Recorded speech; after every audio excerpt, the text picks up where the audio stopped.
I hope you're fine over there. Yeah, Roger has been working with Voice of America since 2012. And after Roger, we have Sarah Kazadi. Sarah is Emmy Award-winning journalist and producer. Yes. Sarah is working with ESPN. And then we have Coach John Nyembo. Coach Nyembo is a basketball coach and a teacher in Dallas, Texas, and he's also the founder of D.R.Congo basketball.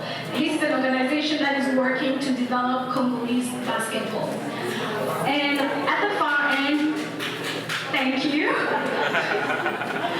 At the far end, we have Adolphine. Yes, Adolphine Lukabu. She is the founder of an African luxury brand, which is named after her, Adolphine. So please help me welcome our panel today.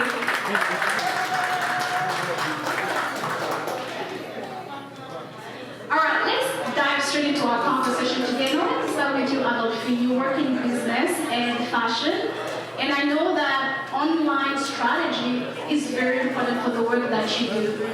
So my first question is, what do you think is the biggest online marketing challenge for Congolese entrepreneurs and artists, and how can we address these issues? So there's a lot of challenges when you do online, but I think the biggest is when you're Congolese and you're selling in America, is how to reach your target audience. The way you would market to Congolese people is completely different to how you would target your American consumers.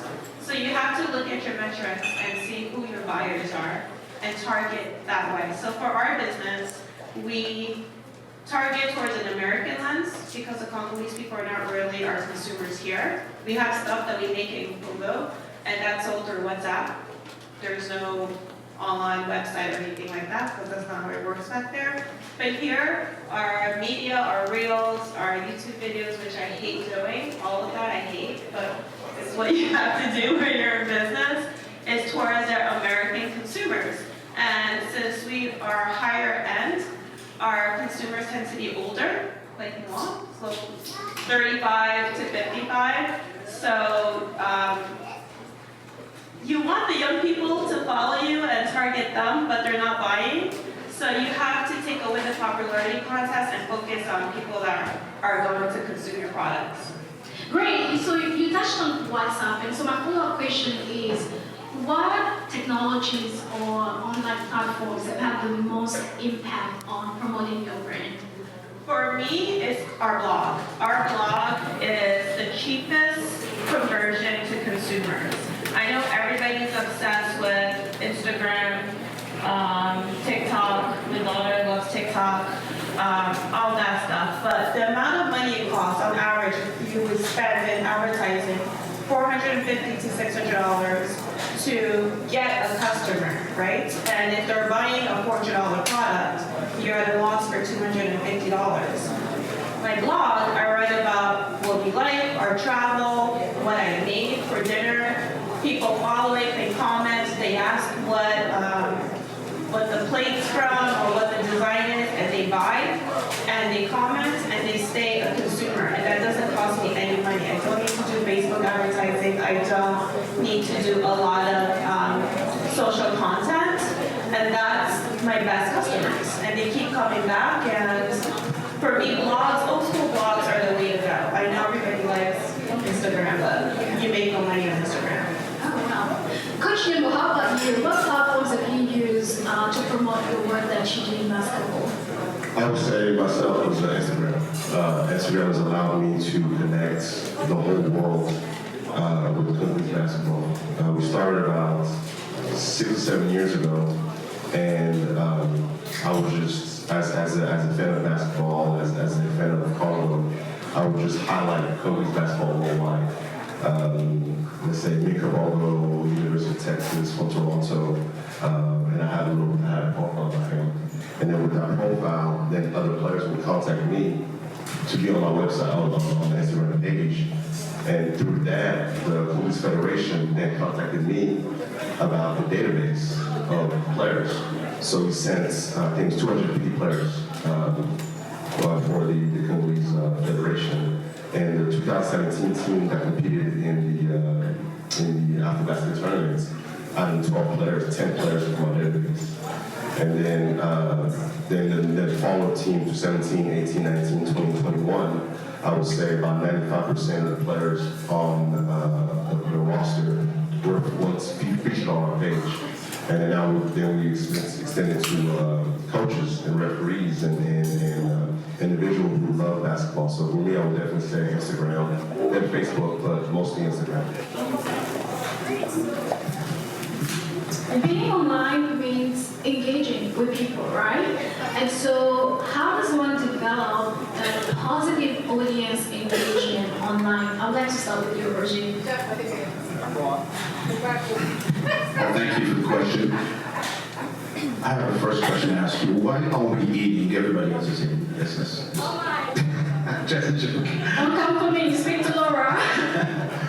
So I guess the question is, how do you present the image? Yeah, how do you, first of all, develop and sustain a positive online engagement with the people that you're talking to? Right. Like in the case of Adolphine and Coach Nemo, they're not engaging people online. So how does one start developing a good online engagement? Exactly. So this is a good question because when I was a teacher at high school, I used to teach this segment of that specifically, of how to present the image. It was a technology class.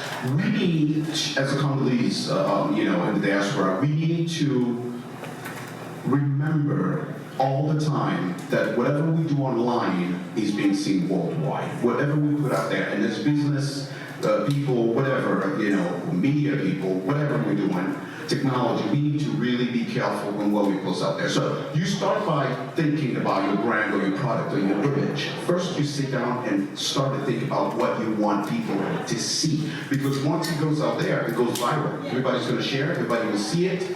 I've personally done stuff that I regret and is still online, right? But so we really have to be careful. So you start by thinking about what you want to put out there. And how you sustain it is, Gloria, the audience who are watching out stuff online, on social media, those people, I always think of them first. They're smart people. They can judge us and whatever. So think about them, think of how they're going to view your things as well. Adolphine, do you want to add anything to that? Yeah. So for our business, everybody knows when you go to Kinshasa, it's quite frustrating and it can be really tough, but we don't show that on social media because we also look at ourselves as a tourism platform. So everything you see is beautiful, it's fantastic. You see me at the Kofi concert, you see fabulousness all around, right? And you're like, this is Congo. The Ghanaians do it, the Nigerians do it, why can't we do it? So you always want to portray that image. About the likability, you can't focus on likability because there will always be crazy people online and they will not like you for whatever reason. But if you're authentic and you're smart and safe also, this is the mommy me talking, you have to be safe online. Like I don't post in real time because I don't need people to know where I am. But you have to be safe and careful and curated and don't worry about the likability. Be happy with what you put out there and it will speak for itself eventually. It's not going to happen, like Roger knows, the first year or even 2. You have to have a long-term plan and just let it work out. Yeah, one thing I wanted to add to that is that ultimately the content is queen, right? The content is what's going to make people come back to you, I feel like we're caught up right now in a space where everyone is a journalist, everyone is a content creator, to the point where the quality is diluted, right? So ultimately, real is rare, And when you have something that is potent and something that, as a storyteller, it's like, when I know that the story that I have, the person that I'm trying to elevate, when I know that they have a powerful story, I know that people are going to come back because I've invested in it, I've done my due diligence. So it's like I really focus on the quality, and that's what creates that audience, and that's what brings people back. Thank you. We will come back to content creation because we have more to talk about that, but let's zoom in on sports. Sarah, this is for you. What is the role of technological advances in sport, and particularly when it comes to the development of young athletes? Because we see in America, sports plays a major role in education, in entertainment, and even in the economy. So how do we bring that culture to our Congolese community and increase participation in sport? Yeah, no, it's a great question. I mean, it's similar. It's really similar. Technological advances are necessary to allow people to dream. I'm thinking about Jonathan Kuminga, who is this number 7 NBA draft pick this year. He talks about having to walk to an internet cafe and watching Kobe Bryant, watching him and being able to now start dreaming of one day playing in the NBA. Like when you make technological advances, when you make things like that accessible, you allow people to dream, and that dream gets watered, and then you have, a Congolese person representing for all of us, So I think that it really just is imperative to the growth that we want to see to make some of those things really accessible, especially in the world of sports. It's really unacceptable that a lot of Congolese kids, and another coach can speak to this too, a lot of Congolese kids have to walk really, really far to be able to practice, to have a gym that has the access that they need, There's no gyms, technological advances in the sense of like even getting recruited. If you want, a school, either whether it's in the Congo or outside of the Congo, to know about you and to give you a scholarship and open up the doors to some of the advancements that you're talking about, like we need to be able to bridge that gap so that people are able to get the attention, get the support. So it really is closely connected to like just creating more opportunities. Without the advancement, we really can't, achieve the goals that we want. So I don't know if anyone. Yeah, question, please go ahead. And then with the internet technology, it allows the world to be a smaller place, right? So we talk about kids being seen. What we've done is started a Congolese basketball coaching development program where all of the coaches, through social media, through the internet, we're sharing our basketball philosophies, right? So myself as a coach, every practice is filmed and recorded. So then I break it down and I send it to coach down there. So, because I remember in 2017, we had a basketball clinic, and I told the kids to do a Euro step, which is something very basic that basketball players know. None of these kids knew it, right? It's not the kid's fault, it's the coach's fault, right? So who's coaching his coaches? Who's training his coaches? So with the ability to have a technology, you can train coaches who will train kids, right? Then the thing is kids to be seen, like Jonathan Kuminga, it's a beautiful story, but he almost was unheard of because no one knew how good he was, right? So we also started like a combine system that the kids were using the exact same skills that they're showing here in the United States. So I can show that to a college coach here in the United States, like this kid here is 6'8", he is size 15, and he can do the exact same drills that these American kids are doing, and we ranked them. So then that kid can gain a scholarship and then utilize the educational opportunities that America has to offer, right? Because again, Kuminga came here at 14, 13 years old, and that's why, right? Had he stayed in Congo, he would have been another tall kid that should walk down the street to Goma, right? And there's a lot of those kids. I remember my first time going down there, I've never seen so many kids, 6'6", 6'7", 6'8". And I've been coaching here for a long time. Talking about America being led in the Giants. There's a lot of Giants back there, but they're unseen, unheard of because the lack of technology, lack of eyesight to see who they are. Thank you. Roger, you also have something to say? Yes, I'm just going to add something small, Gloria. This is such a good question. And I'm glad we have the coach here. And we do have some Congolese president of different communities here as well. So it's a wake-up call for our community, you know what I'm saying? Because we do have families who have kids who are into sports, but we don't have that one stop, one place where they can all get all this advice. So having a coach here and having all this president here is a wake-up call for us as a community to help our kids, our children, okay? So, you know, that's how other communities already are united, and they're getting more players out there at the professional level. We do have a sports journalist here. She knows more than what I'm talking about. So we need to make sure our communities are networked, you know, combined. And I want to thank the founders of this organization for having this conversation going. Thank you.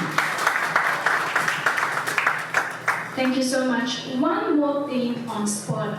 We know that our culture has not done a great job of encouraging girls' participation in sport. What are we doing to change that? Not just girls, and also youth with disabilities. I guess I'll take that one. I think that what I've seen, and there's so much work that needs to be done in that area. What I've seen is a lot of the younger Congolese sports stars engaging with their audiences and basically being representative that, hey, you can do it. It can happen. It can be real. I remember when I first started playing basketball, I really looked up to this woman named Wadi Mabika. She's a basketball player, female basketball player. Literally a legend. If you don't know who it is, please do your Googles, you know? And as a young female basketball player from Congo, I saw her and it allowed me to dream. It allowed me to know that it was possible.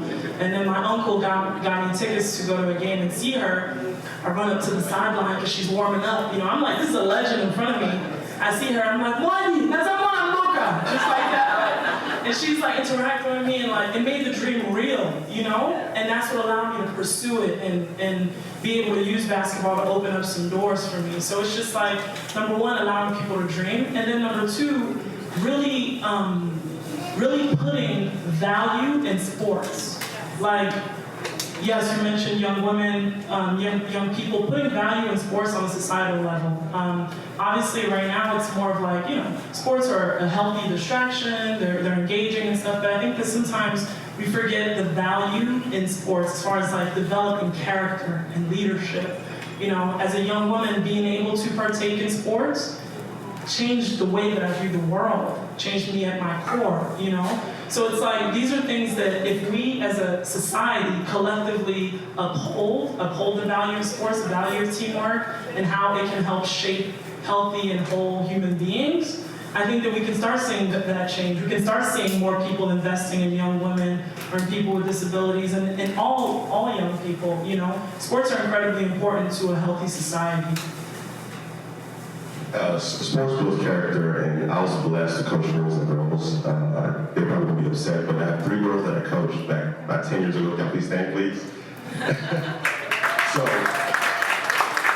when I started coaching them, I believe they were 12 or 13 years old, and their dad, yes, he was behind them, but I felt that he could have done more. And we had a conversation about, you know, your kids, they're great girls and they love the game of basketball, but you have to do more.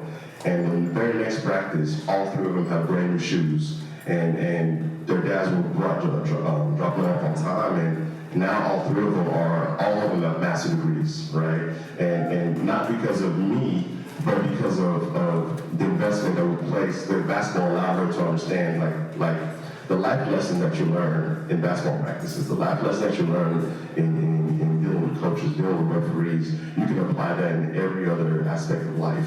And I know a lot of time being in an ultra-macho society, especially back in Congo, they don't allow girls to play basketball, right? My sister's 6'3", but she never played basketball because they're like, why would a girl play basketball, right?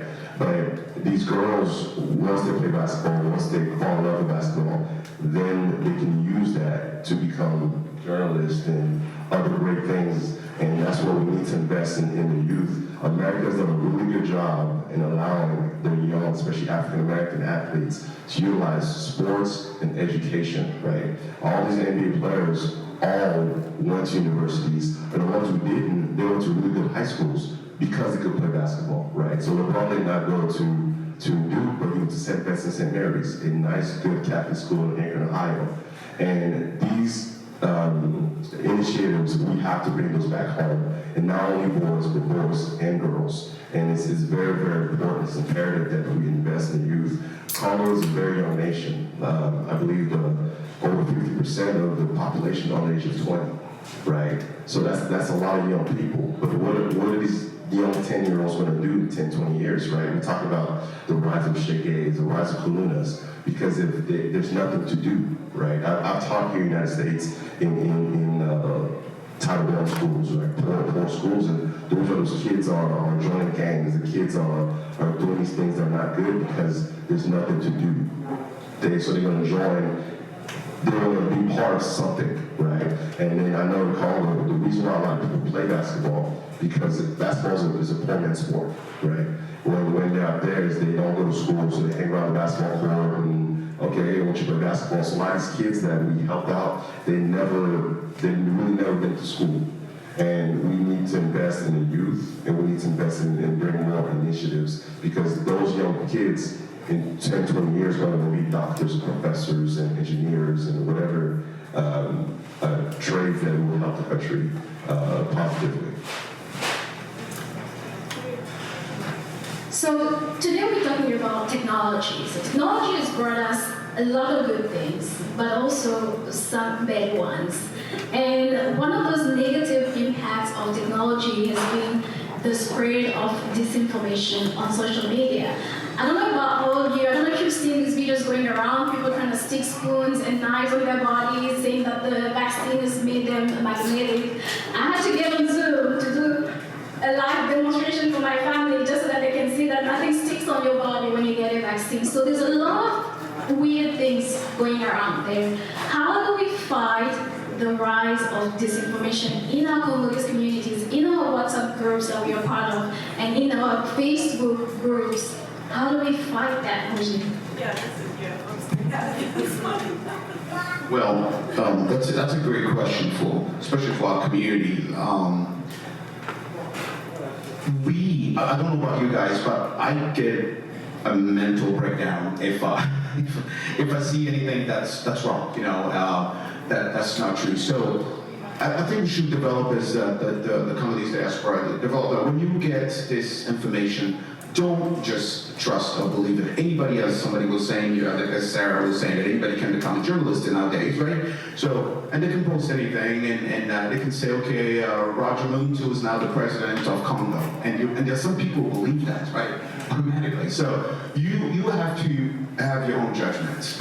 We have developed a really bad habit of getting that information which is wrong, and then we start insulting each other, exchanging with so we, I think as a community, we need to make sure we filter that information. I mean, we live here in the diaspora, we know how to dissect a right or wrong information. Usually one of the advice I'll give to people is, have at least 2 to 3 different sources before you make a judgment, right? Because it's always, even the biggest media sometimes they do it too. So take your time before you even say anything, look at other medias, and before you respond to it, make sure you do a little homework.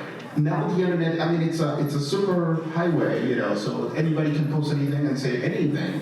So you just have to be careful. Make sure you control your sources and check your sources. Yeah, just to kind of add to that, I think we need more authoritative sources, authoritative media platforms in Congo. I'd rather get my news from a Congolese source based in Congo. Not to say that outside sources can't provide it, but it's always going to be more authentic if it's coming from home. But now when it forces you to think about how the media and the press is, what they're facing in Congo. We do not have a free press. We still do not have a free press in 2021, So all these questions are kind of tied to a root issue. And once we start supporting Congolese journalists who are out there on the ground, risking their lives to provide information and doing it in a way that is beneficial to us, once we start providing resources and help to them, I think we will see less disinformation because we're going to have more authoritative, reputable sources that we can trust.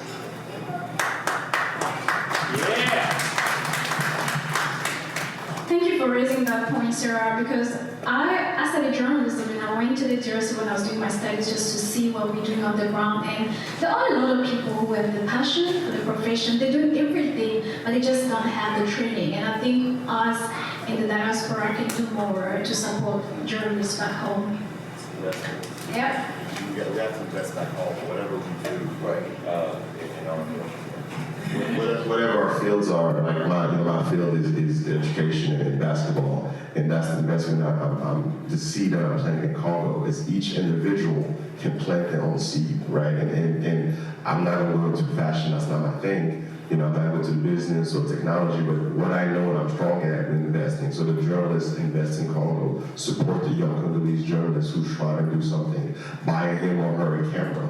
You have all these online courses. You can pay for an online course for that kid to learn about it, how to find a source, how to write a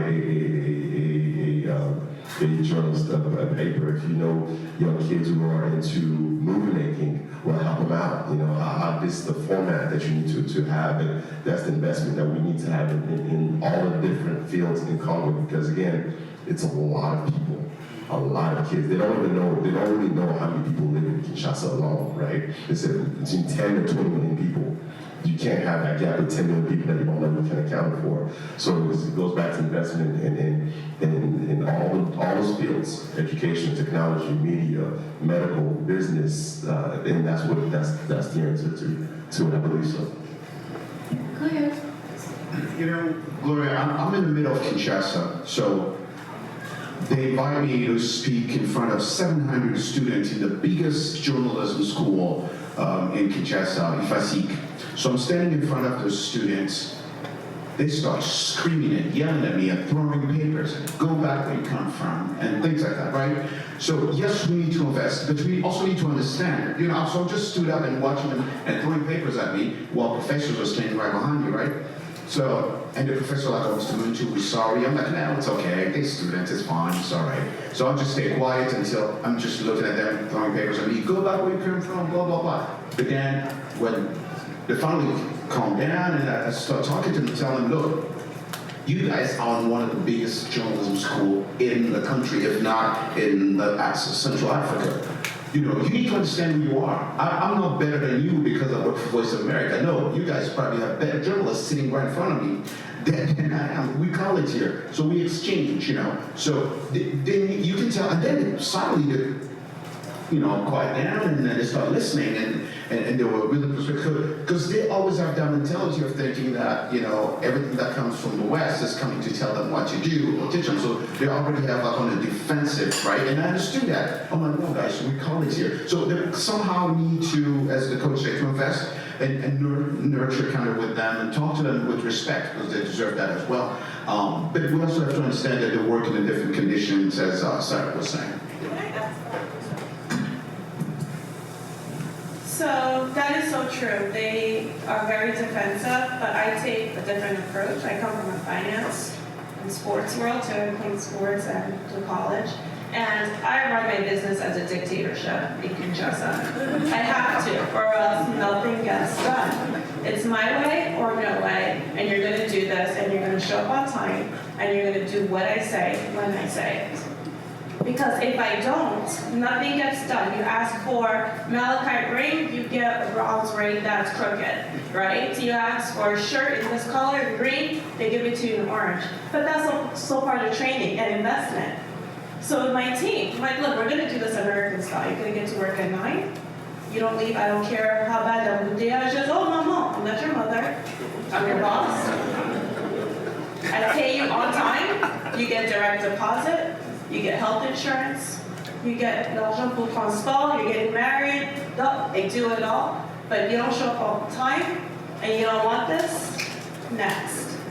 And they have to learn that. There's opportunities, and there's people going back and reaching back, but that doesn't mean you get a free ride, and you don't have to put in the effort. If you don't want it, somebody else wants it more than you. That's how you want to throw papers at me? Okay. Next, who wants this? And I feel like people need to be more hungry and listen to what they're learning and take it And not just, I understand there's different work cultures, we work in Kenya and other places, but our people are the toughest people to work with. They are the toughest people to work with. So you have to be a dictator, especially if you're going to be a mentor. You have to be a dictator. I found that also is when we go to Congo, we can't bring American expectations like right away, right? Because one thing that I noticed is a lot of times when we go over there trying to teach them something different, they're not going to listen to you because they feel that we have this aura of superiority over them. And on the other side is a lot of us don't trust them wholeheartedly, right? I remember the first time trying to go back on my own as an adult, and my mom and my aunt and all of them gave me all these scare tactics about they're gonna steal from you and you're gonna lose your luggages and don't eat at people's houses and don't do this, don't do that, and so there's a no dialogue between the two continents, right? A lot of us and a lot of us want to go over there. We want to invest, but we don't know how and who to contact. And my thing is we have to have that dialogue back and forth.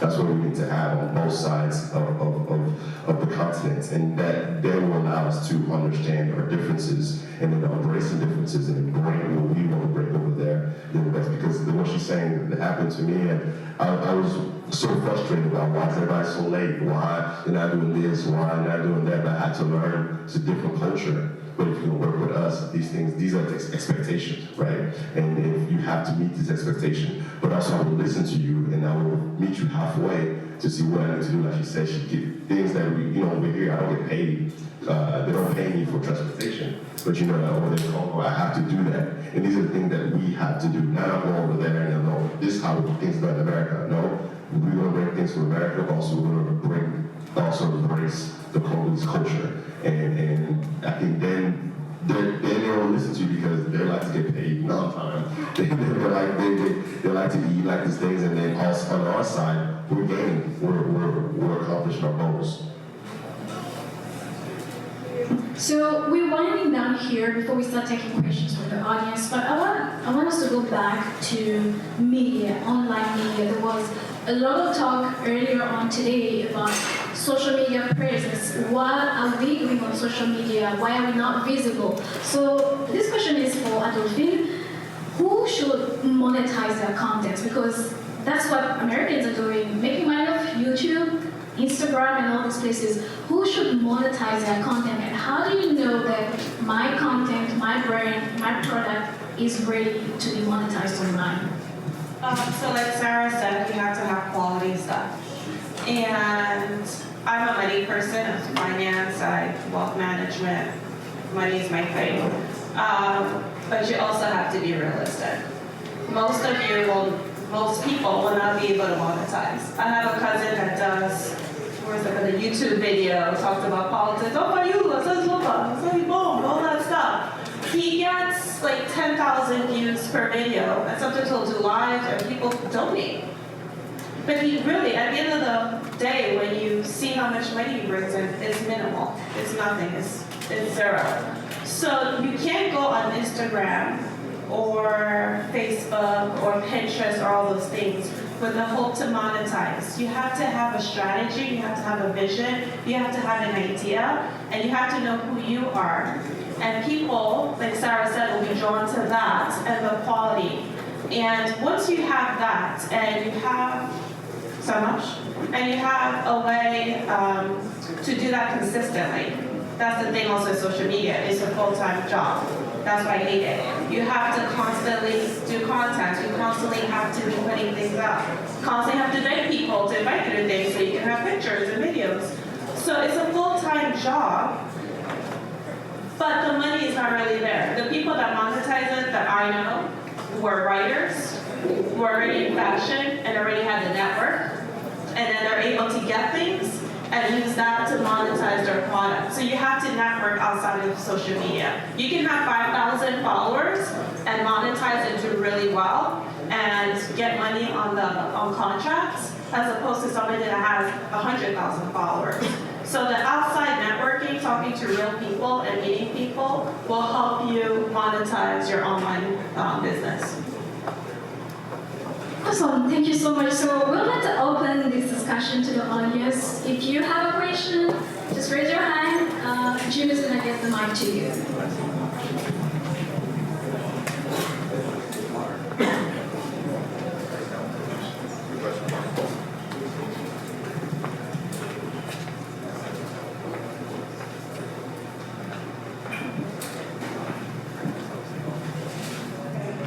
Hello everyone, thank you so much to our panelists. My name is Esperanza Blaney and I'm a student. And I remember as I was starting my studies, I had a hard time convincing my parents of what I wanted to study. And I was doing political science, and so I can't imagine for students that tell their parents they want to do culture, or sports, or media. So what advice, panelists, do you have for students to self-advocate for themselves when telling their parents, I want to study fashion, I want to study, sports, I want to be a baseball player? So what advice would you give to students in that situation? Thank you. So I would tell you do what my 10-year-old does. If she wants to do something and I don't allow her, she makes an argument. She literally does an argument. She writes down her 5 reasons, her points. She presents it to me. So she rides horses. Horseback riding is an expensive sport. And I never thought it was something I would agree to. But at 5, she presented her argument on why it was important. It builds empathy, I need to do this, sports does this, it would give me scholarship for school at 5. And I'm like, all right, let's try it, it's a diddle-daddle. At 8, why do we need to continue? So if you have good arguments and good reasons, right, not just because I like it, but there's tangible reasons to it. No sane parents will say no. So you actually have to know why you want to study political science. What does it bring to you? What is your end goal with it, and how are you going to get there? And then present it. That's it. Most people are reasonable. Most parents. I'll also say you can use myself, use other Congolese who've done it, right? So you can show, and that's what we're all here today, is you can tell, hey, mom and dad, this other person did it before me. They're Congolese just like myself. And that's the beauty about us and our nation. We're so diverse, right? And we're so talented. And there's so many different people that have very unique skills. And I've run into that with parents who wouldn't let their daughters play basketball. And I did use Moni Mabika as an example. Right? She won in the championship. She's the first Congolese athlete to win an American championship, right?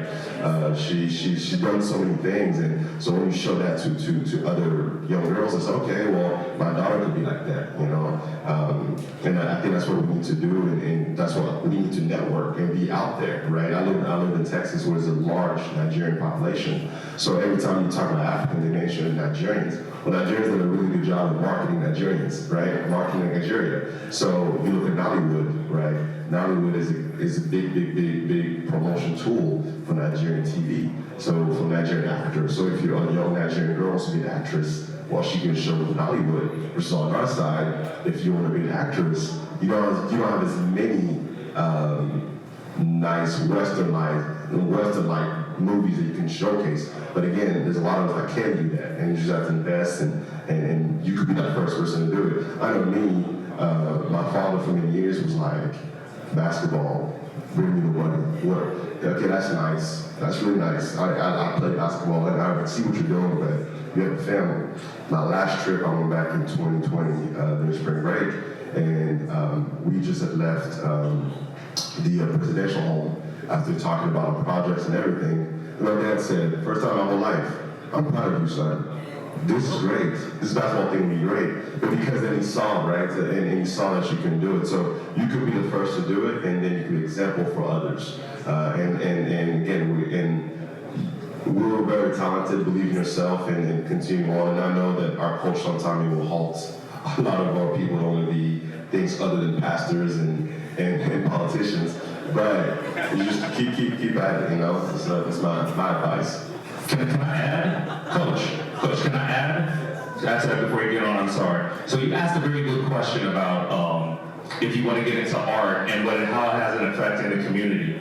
So I love this young child, he's awesome. But I'll give you guys a little background. So I've been on Jimmy Kimmel Live about like 4 or 5 times. And you guys have to understand, like, for our parents, they probably went through colonization, went through war. So when we come here, they want us to be successful and have a good job, be stable because of stuff that has happened. So just from my own experience, my background, before I got into comedy, I did comedy for 12 years. I have a master's in biomedical science and a master's in public health. So I understand the pressure they put on us because they want you to do well. So if you're going to get into the art, you have to show that same type of dedication. Like, coach, you play basketball, you're a basketball coach. You have to work on those 10,000 hours to be great. So you have to put the same type of dedication into whatever art or whatever type of thing you are trying to do that goes against what is traditional to us, where you want to get into like math, science, or STEM, which is nothing wrong, but you have to show that type of dedication. Because if you don't believe in yourself, or whatever, they'll know, like, hey, I knew you weren't going to do it. So you have to be dedicated to it. You have to put your whole life into the same way to stay for the MCAT, the LSAT, engineering school, to start a business like some of our sponsors. You have to put the same type of work ethic. I work at a comedy club. I book at a comedy club. I have 4 comedy shows a month. I go hard. You know, that's why I have to. Nobody can tell me I'm not going to be successful at this. You're crazy. Right? So you have to have the same type of confidence, the same way these individuals in the panels before had. So you have to be dedicated. You have to work hard. You know? So that's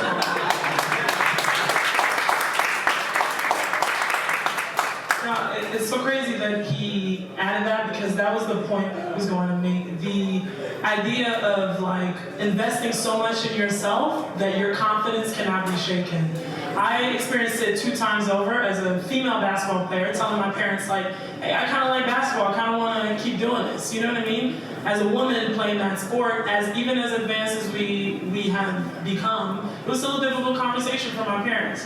And then follow it up a few years later, it's like, yeah, I think I want to be a journalist. I think that's what I want to do. Yeah, I know I wanted to be a pediatrician before, but I want to pivot over to telling stories. It's like, my parents straight up asked me, like, yo, you're going to starve. Why do you want to do this? You're going to starve. And it's like, if I didn't have that Mamba mentality about getting better at my craft, getting better at, literally approaching basketball the same way I approached journalism, which was with that 100% focus, exactly what he just stated. It's like, when you're like that, your confidence cannot be shaken, even if it's coming from mom and dad, you still have that confidence within yourself that you can accomplish it. So.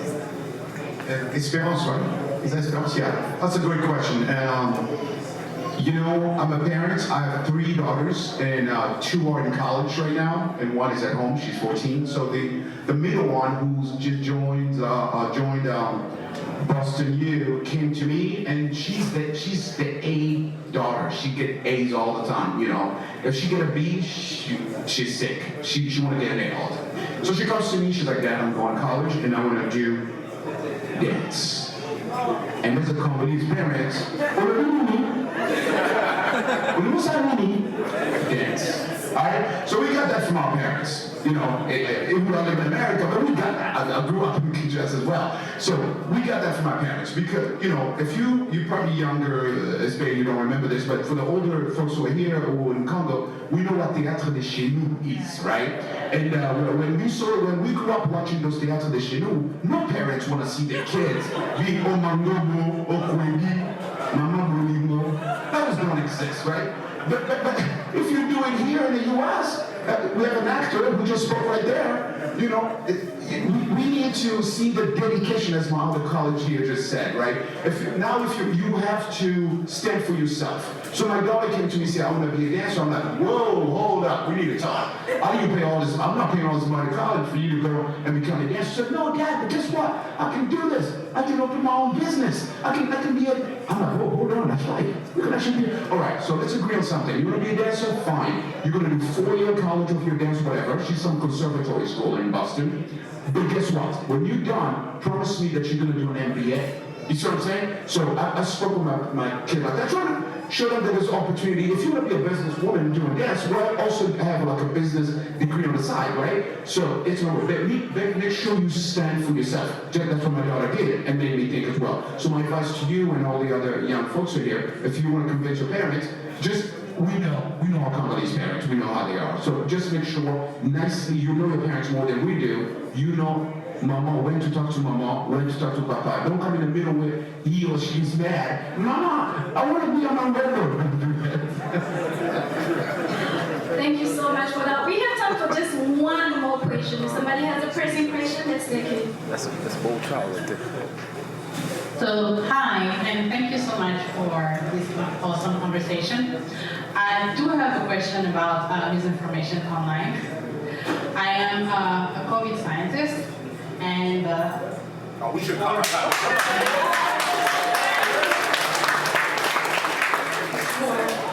before all this, as epidemiologists who were doing our work in the dark, nobody cared about what we used to publish. And now we are thrust in the middle of everything that you say, everything that you do is under the microscope. So my question is, since you find, like, I'm a black scientist and I'm also a Congolese scientist, so you find yourself being the only one and everybody comes to you for information. How do you handle misinformation? And I'm trying to look at the journalistic point of view, because as scientists, we are not trained for that. We are trained to do the science. Yeah, yes. That's correct. Sorry. Here you go. I'm sorry, okay, good. I'm sorry, what's your name again now? Deborah. Okay, we go with Deborah. That's it, Deborah. You know, it's such a good question because we journalists, they consider us like we like to talk too much, right? And you, the scientist people, don't like to talk too much, right? I understand that. That's true. But what I advise people, you know, I've interviewed people, politicians talk a lot, that's fine. You know, but I interview doctors, I interview NASA doctor, Cameroonian, who has 7 PhDs. 7 PhDs in this man. So I had to sit down with him to interview him, right? But when I asked him the first question, he starts sweating. I was like, whoa, what's going on? So he was like, oh, hold on, can we turn the camera off? Am I sitting all right? Where should I look, right? So you have all of that, and I understand that. But what I advise people like you guys, who are way more smarter than we are, is to practice and keep on learning how to express yourself, because you know your science better than I do. You know, I'm just asking the question. I'm actually like a baby, just like anybody else. So once you start talking, I'm telling you, I'm gonna only get 5% of whatever you're gonna say. So you need to practice, you guys, even though I know it's not really your forte, but try to practice on speaking. And what I tell people, what I advise people, get yourself in front of the camera, you know, practice speaking. Look at the camera, you know, play with the camera, speaking and things like that, and you should be fine. Understand? Yeah, actually that's a great point, and I wanted to go a step further and just say, like, a lot of the terms and concepts that you brilliant minds are trying to relay to people, sometimes they need to be more palatable to a normal audience. So it's like, beyond, you know, learning how to be a little bit more comfortable sharing that information, it's also translating it for the normal person. That's literally what we do with journalism. It's like, I'm taking very complex information and I'm presenting it to you as a conversation so that you can digest it, you know? And it's like, it's important work that you do, and you have to understand, and this is something that we deal with journalism too, that yes, there's disinformation, but the only way to combat it is with the truth, is with the right information, flooding, you know, so that it's more truth out there than disinformation and fake news. So it's like, not only are you equipped with the truth, but if you do the work to kind of make it, you know, palatable to normal, not 7 PhD people, I think it's going to go a step further in making sure that everyone's well informed. And plus, Deborah, you're a Black woman. We would trust your information more, right? No, we would. If you tell me the Delta variant is doing this, and that, and then we have the Longdo with Jabra coming, you know, do this, get a booster, whatever, I would listen to you because you're a Black woman and you understand where I'm coming from. We have similar experiences. So being the only one sometimes is a privilege. I know it's a burden and you don't always want to be the test tube, but you are in this amazing position to help so many people. And what you're doing as a scientist is literally saving lives. So you telling us what to do is so important. And I ask for you to have courage and just keep practicing and share the information that you have. And then I would say, just in general topic of misinformation, as myself, I'm always the only African teacher in school, right? And every time a new African kid comes from Zimbabwe, they say, speak African to him, right? But what I would say, I take that with pride now. I'm more of the ambassador of Africa, right? And most of us are usually where we work, we're the only Congolese or the only French-speaking African. So I start to educate them. Like my assistant coach is a great guy, African-American guy. He knows nothing about Africa. You have kids from Sudan and Ghana, and he asks what the same country's been done, right? And then he asks questions like, do you guys, click when y'all talk? But I use that as an opportunity to educate him. So when he left that conversation, he knows Africa is diverse. Africa's many different ethnic groups, many different languages, and then it will help the misinformation that most Americans have of Africa, and especially Congo, because the language barrier, and there's not many Congolese immigrants in America compared to Nigerians, Armenian, and other English-speaking countries. So all of us are basically ambassadors, and our job is to change the misinformation that people have of our well-beloved country.